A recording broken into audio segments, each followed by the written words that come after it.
Saw you at the inn. I know what you are. Don't know why you killed these people, though. Clearly wasn't for their blood.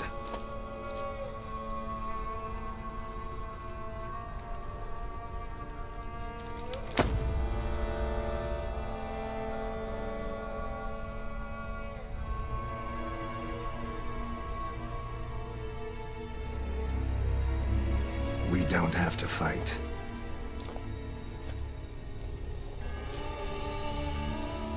You are wrong.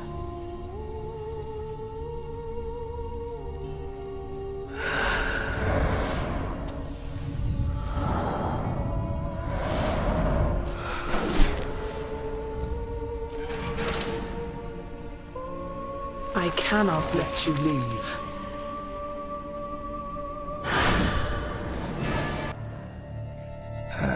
Stinks. Waterlogged. Both hands amputated. Body was quartered just as I thought. Laid in water for some time. Head swollen, and something took a few bites out of it. Something in the throat. A pouch, bulging with coins. Nilfgaardian florins, from several different provinces. If the murderer did this, means we're dealing with a sentient, thinking beast.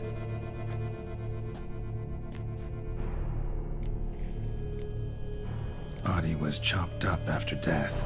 Blows struck with great force, but bones sliced through, not crushed. Creature that killed him had long claws, sharp as a witcher's blade. First sank its claws into the victim's heart. No Bruxa did this. Third hand. A spare? Except it's clearly not the victim's. Guardsmen must have not noticed it as they picked everything up. How's this possible? Still warm. Blood still flowing? Several monster species can regenerate. Never heard of that happening to their severed limbs, though. Or of their limbs seeming completely alive after so much time. Examine the tissue more closely later. Might learn something. So, murderer was clearly a monster, but not a Bruxa. But then why'd the Bruxa come here for the severed hand? And who does the hand belong to? Why the hell's it still warm? Now, pouch shoved down the victim's throat. What's the significance? And why was he chopped up into pieces? Lots of questions, no answers so far. Need to know about the other victims. I'll ask Palmerin to get me in to see the Duchess. Need to speak to the Duchess, urgently. All right, you scamps. Story's done. Go find your parents. But Sir Palmerin, what about the story of Riddick and the dragon? The tales for another time. But take a good look at the man who stands before you now. This is Geralt of Rivia, the master witcher who lent his valiant hand to the defeat of the giant Goliath. Master Witcher, is it true virtue always trumps villainy?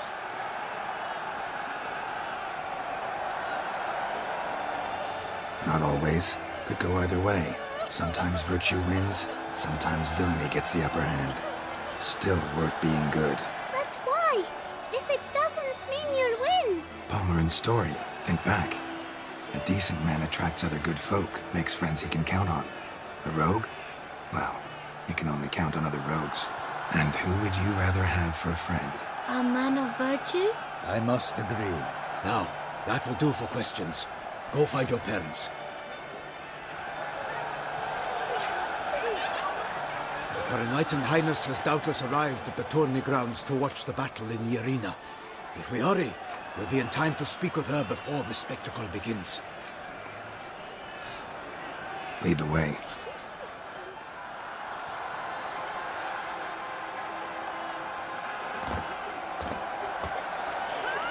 Who's fighting? Nilfgaardian gladiators? Close, but not quite.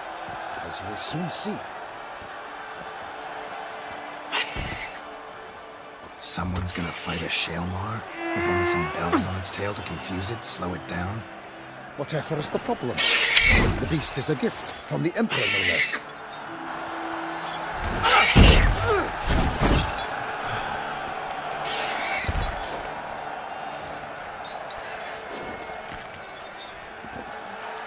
This is dangerous. Bells on its tail aren't enough. I saw a spectacle of the sort at the arena in Nunez. There, a nice little Shelmar with bells on its tail. Might have gotten lucky. Shelmar might have been lame. Who knows? Only a Witcher has a real chance against a healthy Shelmar. And that's not even every Witcher. Besides which, releasing a monster that dangerous in front of a crowd? Plain irresponsible. Who's going to fight the beast?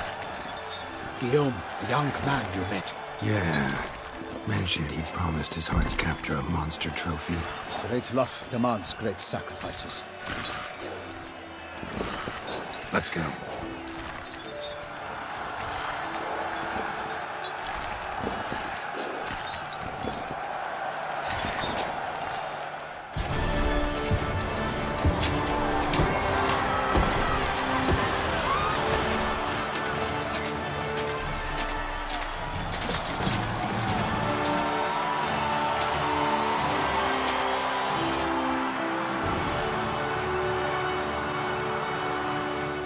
I dedicate my imminent victory to fair Lady Vivian.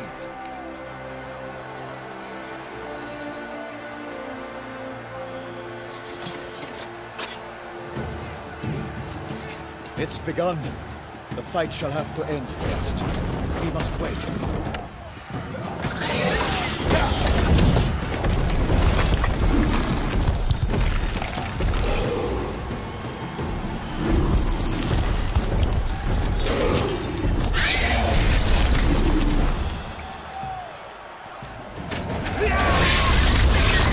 Got a bad feeling about this.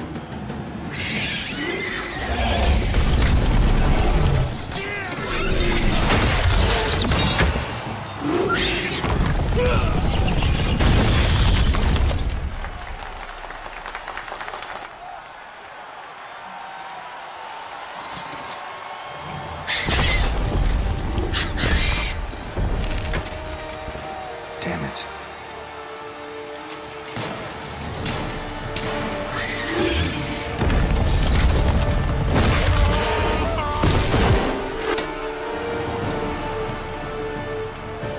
We have to help him.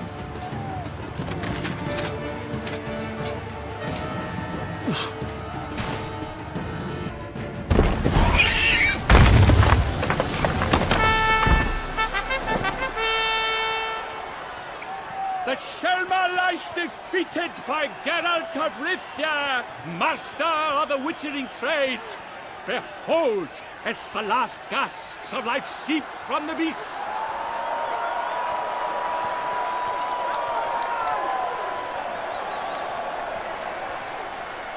Master Geralt, do what you must.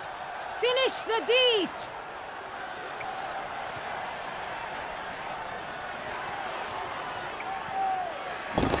It's suffered enough.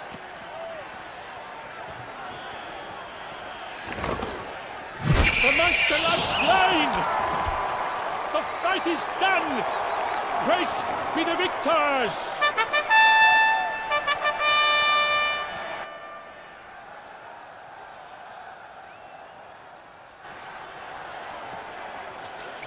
Guillaume, The lad came damned close to dying. I'm fine. Not hurt at all. Vivian? Smile as befits a hero and keep silent. Speech clearly pains you. She approaches.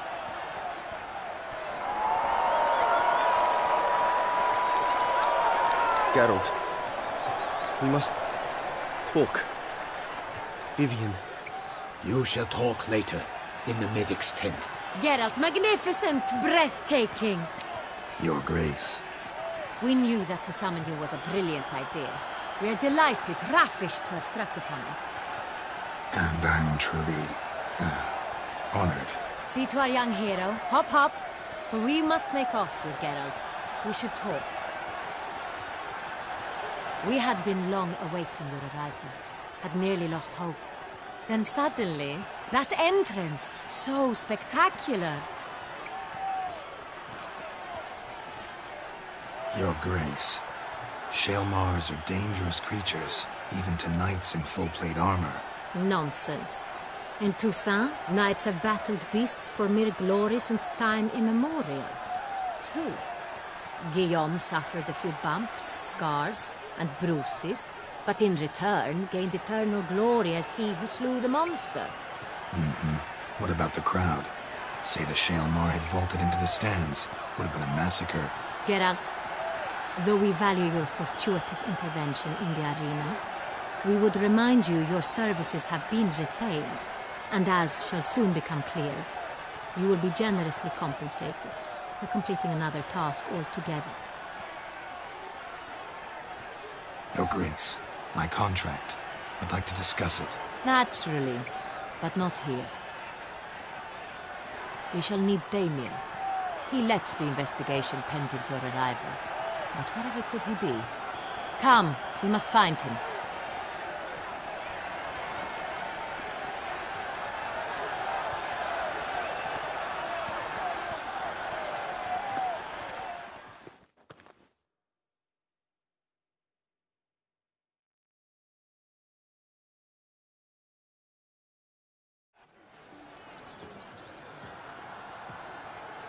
Tell us, have you come alone? Or did Viscount Julian accompany you? Wish to see Dandelion, Your Grace? Yes. I mean, no. Yes. But solely to tell him we regret. Yes, deeply regret rescinding the death sentence we so justly handed down upon him. If we could turn back time, we would make certain he sat in a tower till he rotted. No, we would ensure he was broken on the wheel, then drawn, hanged, and quartered.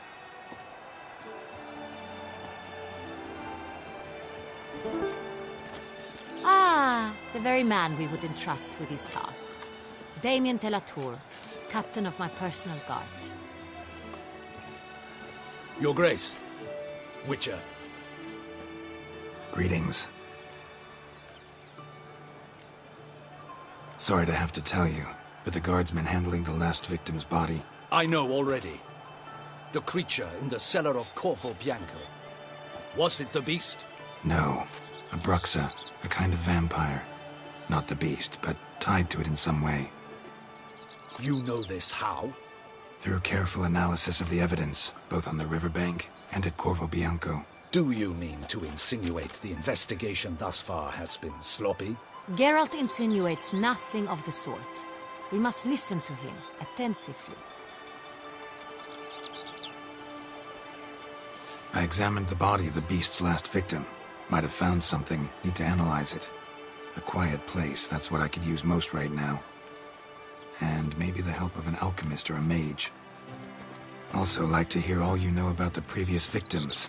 Take it Sir de la Tour is my man for that. Firstly, call me Damien, please. Secondly, you should know I spoke against summoning you here. I've heard much about you. You bring trouble, or thus far have, always. And we've enough trouble as it is.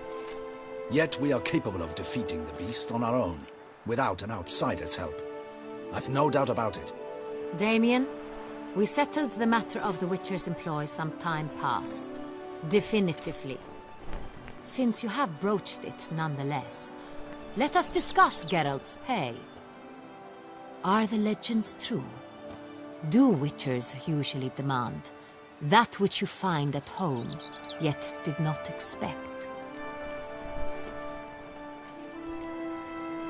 Not quite, Your Grace. Law of surprise, it's something we invoke at times, but rarely. Usually we just take gold. Disappointing. This law sounds rather romantic. On the other hand, on returning to the palace, we would likely find impatient petitioners or a set of sample fabrics for a new dress. Poor rewards, both. I fear you'd not have much use for any of the surprises we are likely to come upon. Thus, we've decided you shall receive the deed to a vineyard, Corvo Bianco, and a sum of coin. You will doubtless consider this adequate. Title to the vineyard shall be given to you at once. Surely you'll need lodgings while you hunt. The coin, however, will be yours only once you have slain the beast. Lovely, generous gesture, Your Grace. But, Corvo Bianco, isn't it the Duchy's temporary morgue? Is it now? The Chancellery's bungled things again, we fear. Not to be left unsupervised for one instant. Yet, in its mood, a morgue should present minimal problems to a witcher. What's more, nothing enhances a wine's reputation better than a grim legend. Thank you, Your Grace. I accept the contract, of course. But as I said before, I'll need some information. How'd it start? Who was the first victim? Crespi was the first to die. He was famed once for his many glorious tournament victories. Then he grew old, hung up his sword, and took to winemaking. Crespi was not loved by the wine merchants. He was ruthless in business and thought to cheat many a time. He asked us for a dispensation from all court ceremonies. We did not grant it. We could not. Once you've taken the oath of a knight, you remain a knight till death. How'd he die? Where'd they find the body? Quite unusual, the circumstance. He was at a feast when suddenly one of his fellow feastgoers noticed he was missing. The town watch found him an hour later. On his hands and knees, propped against the town pillory, his sword hanging from his neck. He had died of wounds inflicted with claws, not a weapon. Blows of great force. So he died suddenly, but the body was on its knees, meaning someone posed it. So it seems. Second murder. Tell me what you know. In the city there are certain nooks. No one reasonable ventures there after dark. Ramon Dulac's corpse was found in one such place. With the first murder, terror gripped the city. Its inhabitants grew wary, kept to safe areas. Consequently, news of the second victim came to us from a group of concerned cut-purses. Criminals fear the beast? Telling in a way. Take it you've excluded the possibility that Ramon died at the hands of these bandits. Do you believe me an amateur? Not hands, but claws killed Ramon Dulac. The wound was deep, clean. His body was found in the gutter, dressed in nightshirt and cap, a pillow placed under his head, and his sword replaced by a bed warmer. Ramon Dulac, a knight who but a dozen years past was an advisor to our father, the Duke. Someone went to a lot of trouble to make him look ridiculous. Maybe revenge was the motive. It's not out of the question. Dulac had shady dealings with the criminal underworld, but no one ever came forth with concrete proof of any misdoings. So, first two victims were knights, best years behind them. The same could be said of the third. Sir Delacroix was wont to claim that in modern times knights face new challenges, enterprise being the latest addition to the chivalric virtues.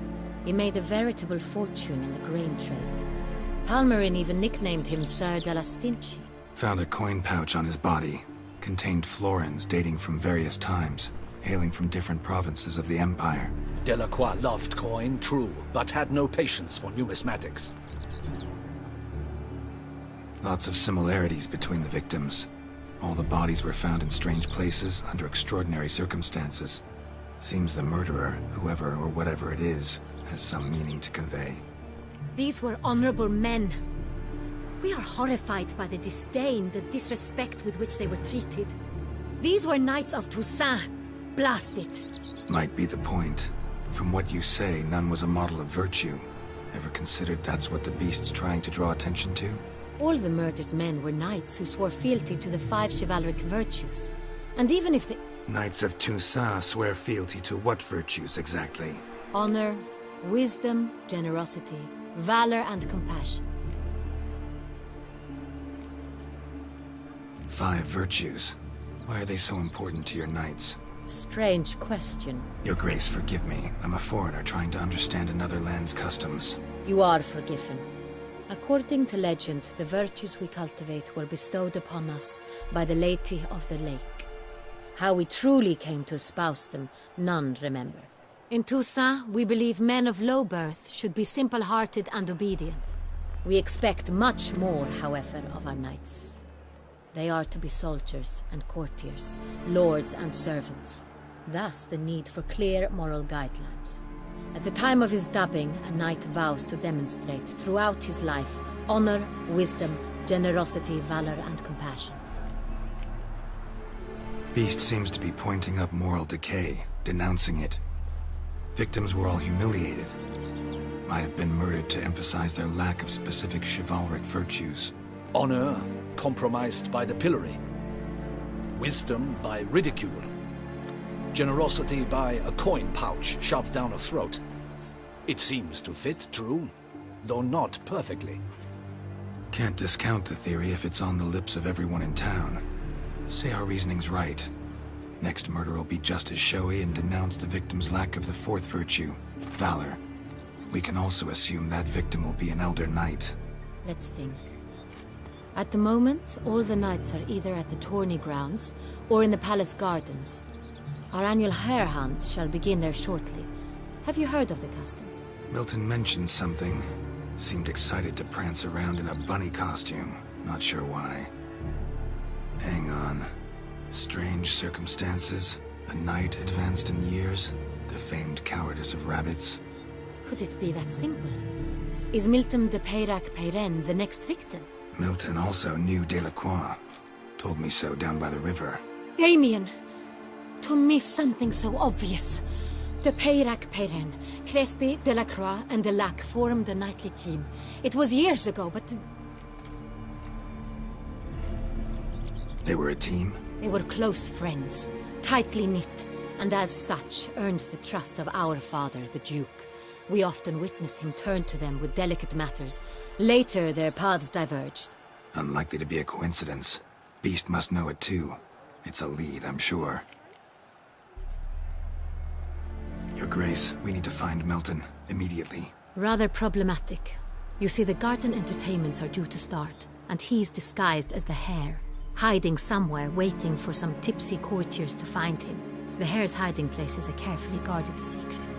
We must call off the game, at once. First and foremost, we must remain calm. Damien, order the garden searched immediately, but discreetly. By no means can we disrupt the festivities. Panic will only incite the beast to strike sooner. And you, Witcher, follow me. My gardens, my night, I shall take the fall. A murder is out of the question. I will not allow it. Not near my palace. Horses! Ready our horses!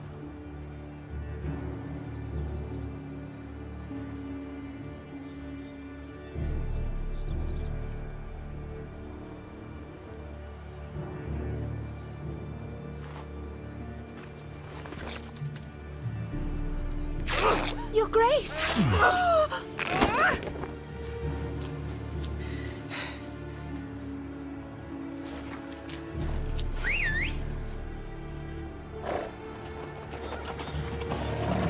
What the hell? Why, I should... Your Highness, I... Mind it doesn't get wrinkled. Onward!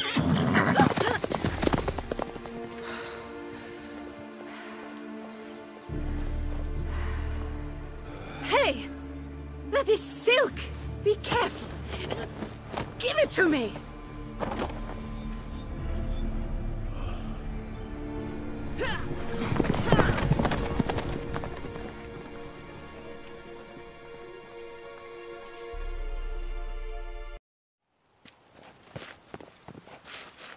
On second thought, through here.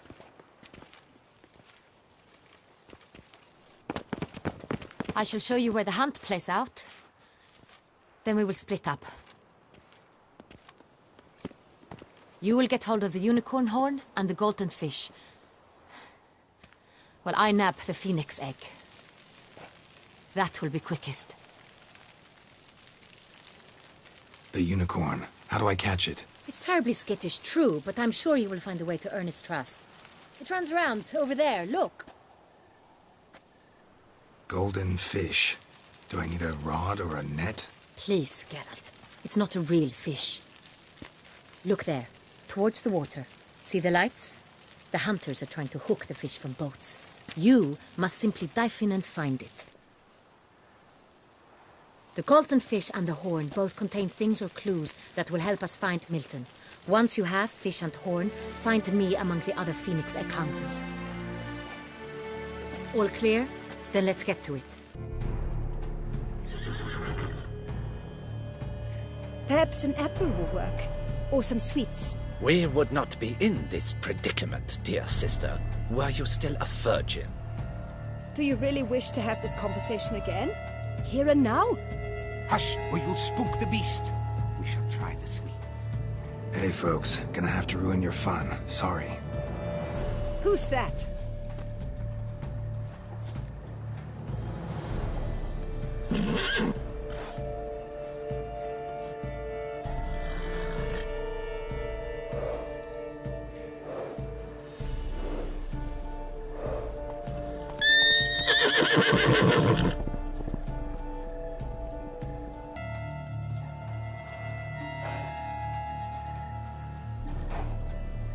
Easy.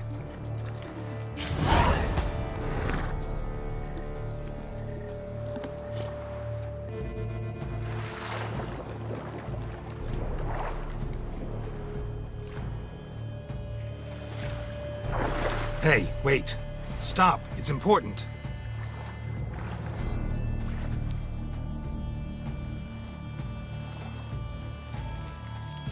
King Cormorant, sire, accept this offering we bring.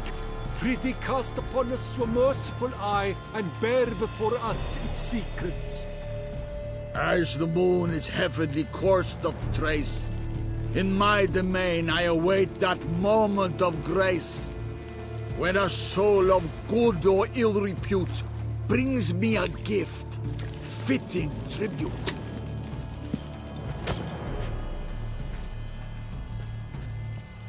A key. If you please, Your Grace. We do not please. We act out of the highest necessity. Or shall be explained later. But it's against the rules. I am the rules.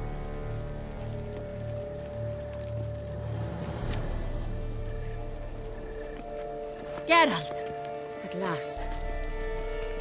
Got a key and a clue. And I've another. Show me yours. Who wrote this drivel? I begin like a groan, hollowed out with ease, then end like a mouse, with a head of hard cheese.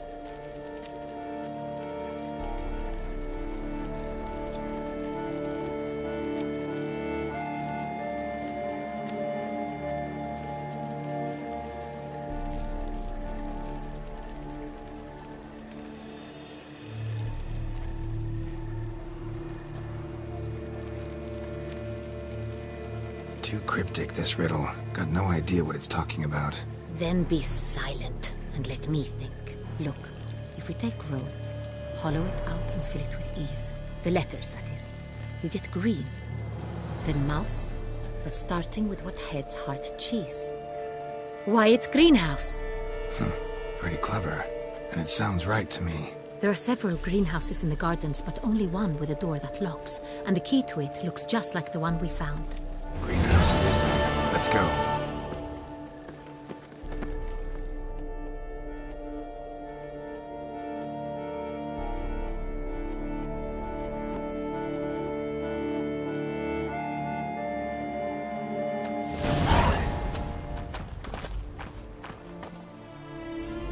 Wait here.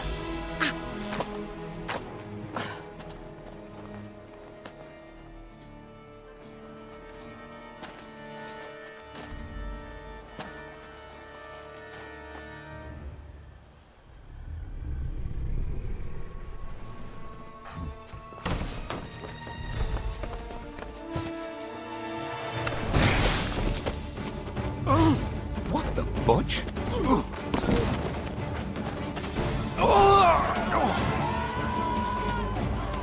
What was that?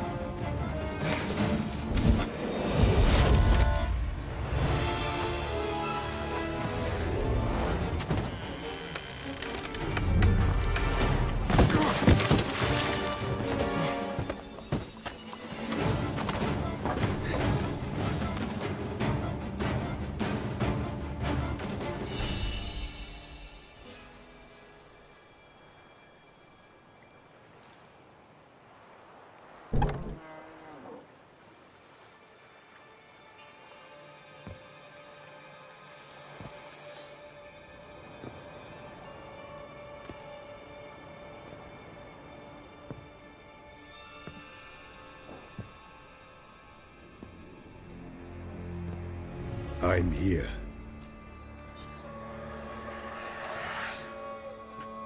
This belonged to you, maybe? It did, but you may keep it. I've a new one. I do not know you. I've done you no harm. Yet first you butchered a Bruxa who was dear to me. Now you pursue me. Why? You've killed 4 innocent people, at least. And you? How many innocents have you cut down?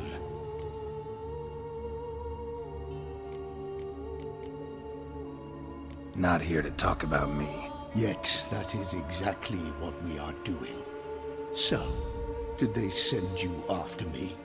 Who are they? What do you mean, they? Duchess hired me. You've been murdering her subjects.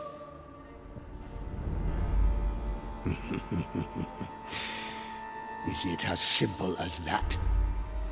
I would ask you to convey to the Duchess that I've but one victim left, but you'll not get the chance.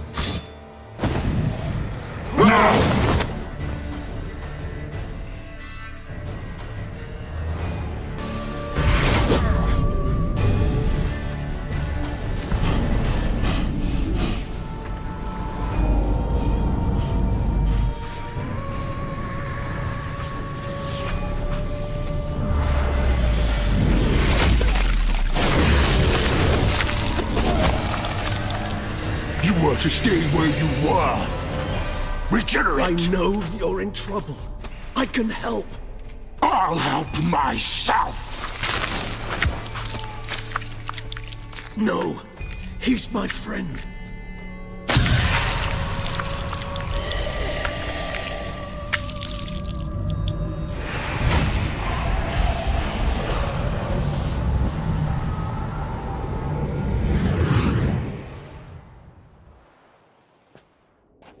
Yes, Geralt, it's me. Regis? You alright? All is well. All's in order. Wounds such as these heal on vampires in moments. But we've not seen one another in ages, my friend. At least in human terms, that is. How's this even possible? Last I saw you... I was a bubbling, shapeless smear, having been rather spectacularly melted into a column of a certain castle. In somewhat better shape now, as you can see. Hardly peak form, mind you, but were I human, folk would think me a demigod, I dare say. I'm sorry. What happened, it was my fault. Never got a chance to apologize.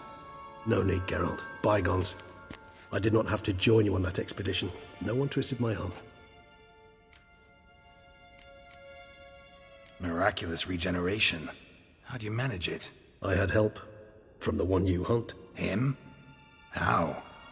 And what have you been doing all these years? Not the time nor place for such stories. I suspect we'll get a chance to speak at ease and at length later. Now, however, we must deal with the reason that brought us both here. So you being here, it's no coincidence? Your powers of deduction seem to have waned not one bit. I'm happy. I came here for Detlef. I fear he's become entangled, landed himself in serious trouble. So that's his name. He's your friend? You might call it that. Though Detlef is... how would you humans put it? More bestial than I am. But not to worry. I'm working on him. Haven't exactly done a great job with that. He's killed one knight since I got here. At least 3 others before I arrived. For good reason, I'm sure. Understand. Detlef is not some decadent shit who kills for sport, or to assuage a dryness of throat or a dullness of mood.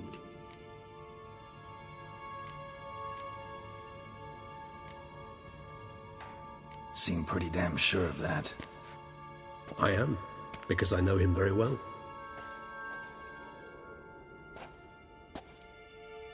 Despite appearances to the contrary, you two are quite alike.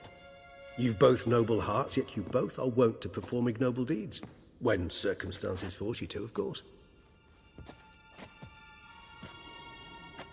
Remember the year 964? That was 3 centuries ago. Blind fear gripped Rivia, Lyria, and Spala. Women and children were dying. Their mutilated, dismembered corpses littered the fields. Brute of Lyria. Read about it. Chewed up almost 200, then fell to a common poacher supposedly armed with a dagger blessed by some prophet. It fell to Detlef, who then found a poacher asleep in the brush near his snares and dropped the fiend's corpse at his feet. And thus, a legend was born. Awfully good of him. But do I need to know this? Yes. So you'll understand Detlef is no cold-blooded killer. I believe he's landed in some mess and he sees no way out. What makes you say that? Vilgefortz melted my body. Detlef found what was left. As per our codex, he had a choice. To leave me where I was, or to care for me and nurture my remains. He chose the latter. Regenerated me at no small expense in his own blood. Do you know what that means to a vampire? The gravity of the endeavor? Probably same thing it means to a human. You owe him your life. Much more than that. The act itself made us blood brethren. A bond so strong humans cannot even imagine. Which is why I know something ill is afoot. Always had an overdeveloped sense of empathy. Each vampire has a unique talent. One they hone over centuries. It's precisely what renders us so difficult to classify. Detlef's trump card is his herd instinct. His tribal propensity. In point of fact, he prefers the company of lesser vampires and shuns that of humans. If he walks among you, killing egregiously, it can only mean something's upset him. Immensely. Anything specific? Some set of things that'd be likely to set him off? How should I say this? Detlef doesn't understand men, their world, its rules, its conventions. He's naive in a sense. He doesn't comprehend your games, knows not what it means to lie, deceive. Suggesting he's maladjusted, and venting his rage. I'm suggesting maladjustment can at times breed conflict. But is it the case this time? I cannot say, but intend to find out. Gotta find him, before something upsets him even more, and all Beauclair is awash with blood. Well, we share a cause then, just like the old days. Not entirely. I mean, when I find him, you know. I know you've a contract on his head. Yet your true task is to stop the beast killing, not necessarily to kill the beast, am I right? All in all, sure. Let us find him. By the time we do, I hope I'll have convinced you Detlef is no monster. Fine, all right already. But for now, evidence is stacking up against him. Hear that? The posse. Knights must have tracked me here. I prefer they not find me here. I've makeshift quarters at Mère Lachaise Long Cemetery. We'll meet there. See you.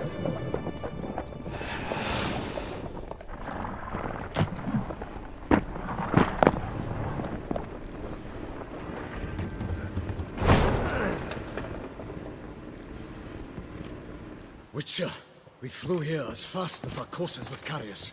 Yet I fear we're late all the same. Pray, where is the beast? Still investigating. About to inspect this site. Withdraw your men before they trample all over the evidence. Sirs, we must let the Witcher do his work. Milton's murder cannot go unavenged.